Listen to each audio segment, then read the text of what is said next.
Love is something that has been discussed so much at length that any new account about it seems cliched. So, how can a writer create something new? O.Henry tells us that the answer is not that difficult, mainly because love is such a profound artifact, it resides in the smallest of things that we fail to notice. In this second episode of Bookjuice Shorts, we bring you another classic by O.Henry, The Gift of the Magi. Della is counting the money that she has saved over time so that she can give Jim a present for Christmas. $1.87 saved over bulldozing the grocer, the vegetable man, and the butcher, and still it wasn't a good sum. Della sits down on the couch sobbing about her plights. An $8 earning per week cannot subscribe for a celebrated lifestyle. The nameplate on their door read James Dillingham Young and had been flung at a prosperous time in the past when Jim was a professor and earned $30 a week. Now, when it had shrunk to 20, things weren't quite the same and the young couple struggled to make ends meet. She moves in front of the pier glass and has a look at her hair. Now, there are these two positions of the Youngs of which they are extremely proud.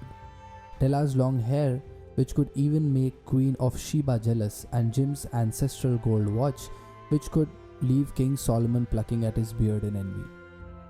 Left devoid of options, Della wears her old jacket and heads to the street.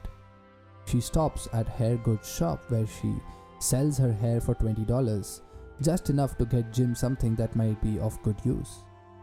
After a minor struggle, she finds a platinum fob chain, simple and chaste in design, that he could wear along with the watch. One look on it and she knows that she has the perfect gift. She pays the required $21 and happily runs home.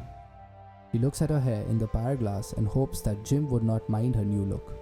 Then she goes back to preparing for dinner. Jim soon arrives on his regular time, and as soon as he sees Della, he just keeps staring at her fixedly. Perplexed, Della isn't quite able to understand his reaction and tells him about her hair and why she sold them. After a little while, Jim gives Della her present and explains that his reaction would make sense once she opens it. Della does the same and cries out in joy, only to burst into tears immediately, for Jim has gifted her a set of combs that she always wanted to have. Only now, she didn't have the hair. The tresses that should have adorned the coveted adornments were gone. After she recovers, she gives Jim his present, the platinum fob chain, and asks him to put it on his hand to see how it looks. Jim smiles, falling back on the couch. He says to Della that they should both keep their presents away for some time, since both of them wouldn't need them anytime soon.